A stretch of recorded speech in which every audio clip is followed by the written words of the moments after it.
자, 이재명 정부 출범 일주일 만에 이제 사면론이 또 이제 수면 위에 떠올랐습니다. 조국 혁신당 지지자들은 조국 전 대표에 대한 재헌절 특별 사면 촉구하는 서명 운동 펴고 있습니다.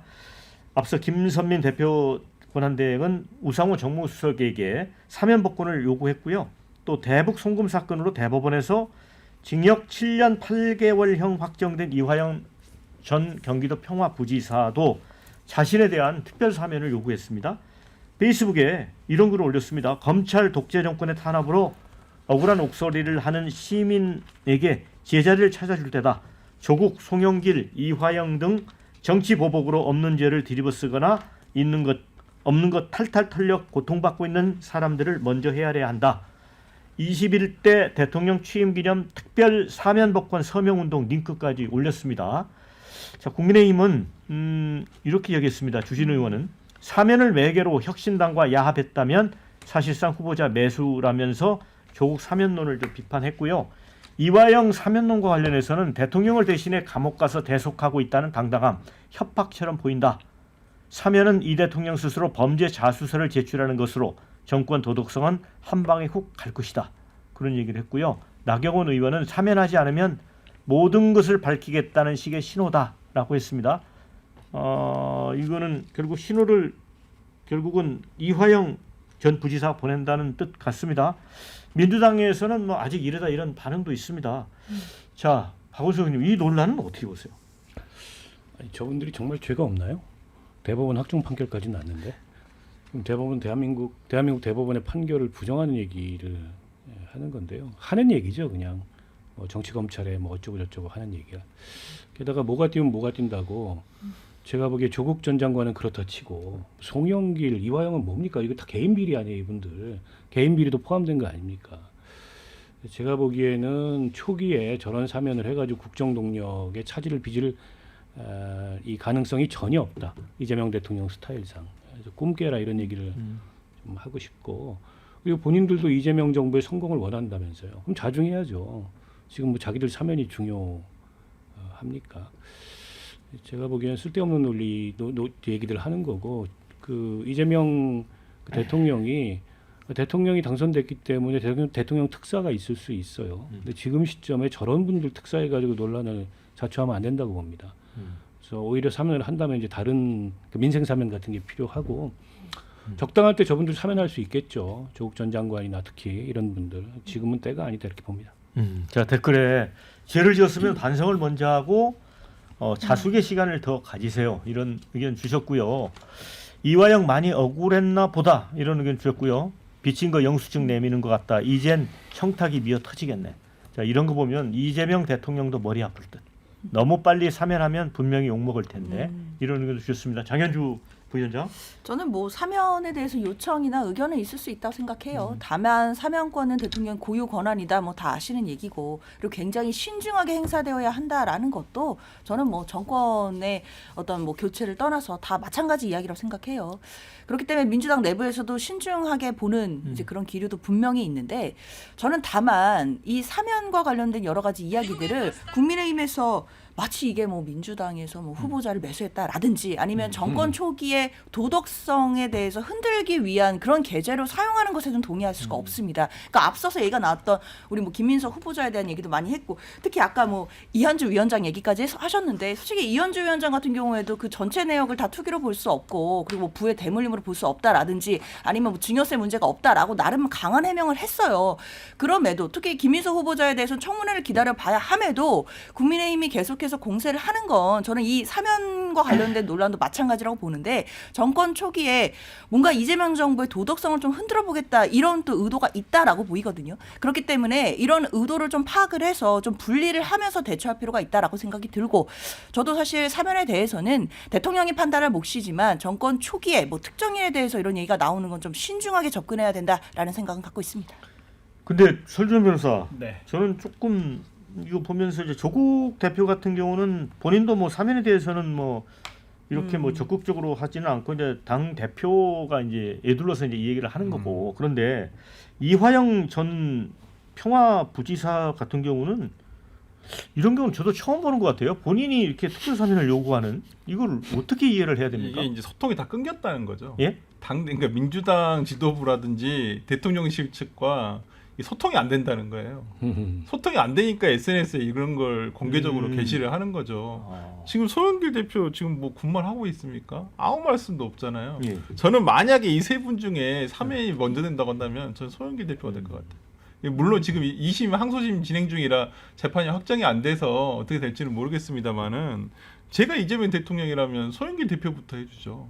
예, 그냥 뭐 계양구 지역구도 본인에게 양보를 해주셨고 그런 부분 정치적인 뭐 어찌 보면 은혜라면 은혜라는 것도 있을 수도 있는 부분이고 그렇기 때문에 그리고 떠들어봐야 그러니까 세간의 이목이 주목되는데 이걸 어떻게 부담감 있게 하겠습니까? 그리고 사면이란 것은 뭐 어떤 정치적인 성향을 떠나서 기본적으로 대통령의 사면권 행사에 대해서 곱게 보는 시선은 별로 없습니다. 그러니까 특히나 정치인 사면과 관련해서는 더더구나 마찬가지고요. 그렇기 때문에 제한적으로 행사된다는 부분에서는 다들 동의를 하고 있는 부분이어서 저는 뭐 이화영 씨가 이렇게 공개적으로 하는 것은 오히려 본인의 사면을 제쳐가는 게 아니라 이게 지연되는 것밖에는 안 될 것 같아요. 그래서 오히려 진짜 소영길 대표처럼 그냥 조용히 계시면 이건 정권 내에서 알아서 해주고요. 그다음에 사면을 당선됐다 해서 대통령이 마음대로 할 수가 없습니다.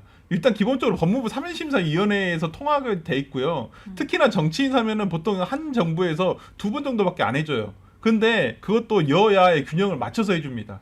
근데 이거 어떻게 그냥 됐다고 이 세 분을 그냥 한꺼번에 다 사면을 해주겠습니까? 말이 안 되죠. 고 대변인은 어떻게 봅니까?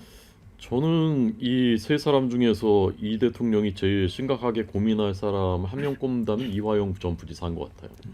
전 이화영 전 부지사는 다른 사람들과는 다르게 이 대통령의 결정적인 약점을 잡고 있다고 본인 생각하고 있을 겁니다. 내가 입 열면 어떻게 돼? 정부의 운명도 바꿀 수 있어. 이런 생각하지 않겠습니까? 실제로 재판 과정에서 한번 그랬잖아요. 이재명 지사가 알고 있었던 것으로 입장을 선회했다가 그 다음에 다시 또 선회했지 않습니까? 사실은 그게 아니었다고. 그러면은 이게 지금 본인은 어쨌건 확정 판결까지 받아서 7년 8개월을 살아야 되는데 그럼 나는 뭐냐? 그러면 내가 공신인데 정권 어쨌건 탄생하는데 공신인데 나는 그럼 정권 끝날 때까지 계속 감옥에 있으란 얘기냐? 나 안 살아주면 나는 더 이상 잃을 것도 없고 그럼 내가 입을 열 수도 있다. 이런 메시지 아닙니까? 그렇다면 저는 이런 그것에 대해서 이 세 사람 중에 대통령 입장에서 제일 잃을 게 있는 사람은 누구냐? 이화영 전 부지사이다. 저는 그렇게 생각할 것 같고 그래서 많이 고민을 하지 않을까 저는 그렇게 생각합니다. 네, 댓글에 정치범은 사면 제도에서 없애라. 그래야 정당한 사회 실현된다 이런 의견도 주셨고요. 지연절에 사면 안 되면 혁신당과 조국 지지자들 8.15 광복절 특사 계속 주장할 것 같다 이런 의견도 있고요. 민주당 또 이화영 부인 찾아가서 사정하는 거 아니냐 이런 의견도 있고 이화영이 명태균이네 이런 의견도 주셨어요. 자, 박원석 의원님. 네. 정말 이화영 부지사는 이렇게 객관적으로 보면 너무 좀 도드라지게 하는 게 글쎄요 이게 좀 아니 아까 우리 저 설 변호사 얘기한 대로 그 정권 내부하고 소통이 안 된다는 얘기죠. 그러니까 나를 잊지 말아라. 내가 어쨌든 입을 열면 당신들 혹은 이재명 대통령한테 좋지 않을 수 있다. 이걸 어필하는 건데 글쎄요 저는 입 열어도 별거 없을 것 같은데요. 별로 뭐 신경 안 쓸 것 같고 게다가 이분은 개인 비리가 굉장히 중요해요. 어쨌든 그 쌍방울에서 법인카드 받아가지고 쓴 거 이게 굉장히 크지 않습니까? 때문에 저걸 사면해 준다 그러면 그거야말로 정권의 도덕성 이제 논란을 더군다나 확정 판결된 지 얼마 안 됐는데 빚을 수밖에 없죠. 저는 이화영 씨는 사면돼도 정권 말일 거다. 마지막에 그 인간적 정리 차원에서 혹은 뭐 그 어쨌든 대북 송금 사건 연관성이 있다면 그걸 대비해서 지금 저분을 사면해가지고 무슨 논란을 빚을 일이 있나요? 근데 그리고 이분이 대북 송금 사건이 재판 진행 중이에요. 그러니까 이재명 대통령 공범으로 되어 있는 그 수원지방법원에서 1심 사건이 김성태 회장과 더불어서 지금 공범으로 재판을 받고 있고요. 이재명 대통령은 재판이 중단이 된다 손 치더라도 본인하고 이 김성태 회장, 쌍방울 회장은 재판이 진행이 되게끔 돼 있어요. 근데 이 와중에서 지금 대법원 확정 판결 난 걸 사면해 준다고 한다면 이거 외에도 다른 개인 정치자금법 위반이 또 있어요. 근데 이걸 어떻게 사면을 해줘요? 뭐 그런 등등의 이유로 저분은 자가발전인데 지금 뭐 저자가 발전을 누가 신경을 쓰겠어요. 그러니까 뭐 야당에서는 정치 공세의 소재로 삼을 수는 있습니다만 저게 현실화될 가능성은 없다. 이 대법원에서 확정 판결이 됐죠. 불법 대북 송금은 이화영 전 부지사 2주 전에 됐고 그 재판부 판결문의 2심 때는 그 판결문에 이재명이라는 지사 이름이 수십 번 나왔어요. 그래서 사실상 관련이 있다라고 재판부 보고 있었던 거거든요. 근데 재판은 중단됐지만 이분이 만약에 폭탄 선언하면 이거 엄청난 타격이 되는 거죠. 아니 그런데 뭐 폭탄 선언이라고 말씀 주셨지만 근데 글쎄요 뭐 이재명 당시 지사의 이름이 판결문에 언급된 것만으로 당시 이재명 지사가 이 사건 그 대북 송금 사건을 알았거나 뭐 승인했거나 이런 거를 단정할 수는 없는 거거든요. 그렇기 때문에 이재명 대통령에 대해서 재판이 설령 뭐 진행이 되고 뭐 언젠가 진행이 된다 하더라도 뭐 바로 이게 혐의가 있다라고 볼 수는 없다라는 좀 말씀드리겠습니다. 네. 자, 마무리해야 될 것 같습니다. 그런데 뭐 어쨌든 조국 혁신당 같은 경우에도 좀 이재명 대통령이 첫 발을 뛰었으니까 조금 참고 좀 기다려주는 것도 좀 방법일 것 같다는 생각도 듭니다. 혁신당 대선 후보 안 날 때부터 청구서 날아올 줄 알았다 이런 의견 주셨고 이재명을 한다면 합니다. 이건 뭔 얘기인지 잘 모르겠습니다.